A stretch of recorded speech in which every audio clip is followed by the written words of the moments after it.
Cancer Healer Center, a new beginning.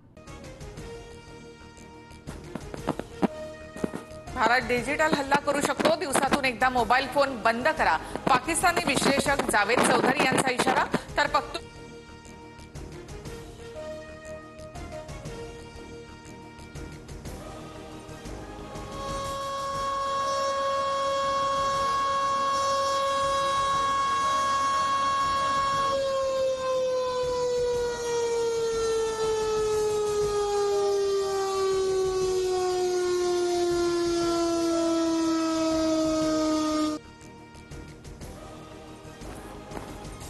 भारतातून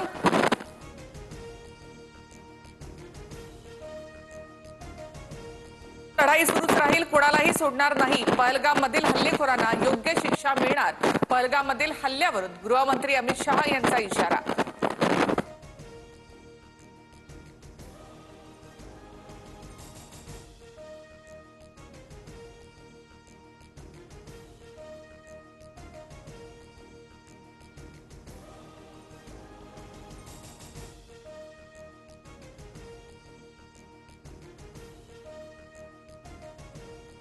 भारतातून पाकिस्तानमध्ये परतण्यासाठी नागरिकांची अटारी बॉर्डरवर गर्दी. पाककडून मात्र वाघा बॉर्डरचं गेट उघडण्यास मनाई. सकाळपासून नागरिक ताटकळत रांगेत. भारत सरकारकडून पाकिस्तानी नागरिकांना दिलासा. पुढील आदेशापर्यंत पाकिस्तानी नागरिक अटारी बॉर्डरवरून पाकिस्तानात जाऊ शकतात. भारताकडून पाकिस्तानसाठी हवाई क्षेत्र बंद. 23 मे पर्यंत पाकिस्तानी विमानांना भारतीय हवाई हद्दीत प्रवेश करता येणार नाही. पहलगाम दहशतवादी हल्ल्यानंतर मोठी कारवाई. कराची आणि लाहोरचा एअरस्पेस बंद राहणार. 31 मे पर्यंत कराची आणि लाहोरचा एअरस्पेस बंद करण्याचा पाकिस्तानचा निर्णय. पाकिस्तानी जहाजांना भारताच्या समुद्रात बंदी करण्यात येणार. पोस्ट सेवा देखील बंद करण्याचा भारताचा विचार. सूत्रांची माहिती. पाकिस्तानकडून लष्कर ए तोयबा प्रमुख हाफिज सईदच्या सुरक्षेत वाढ. भारत हाफिज सईदचा खात्मा करू शकतो अशी भीती. हाफिजला पाकिस्तानमधून बाहेर निघण्यासही बंदी.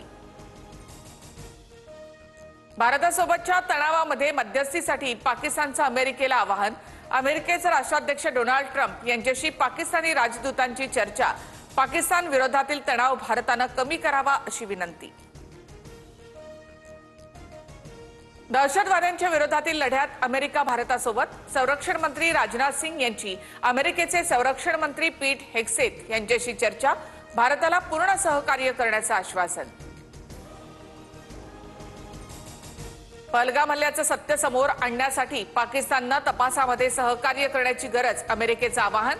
अमेरिकेचे परराष्ट्र मंत्री मार्क रुबियो आणि पाकिस्तानचे पंतप्रधान शाहबाज शरीफ यांच्यामध्ये चर्चा झाल्याची माहिती.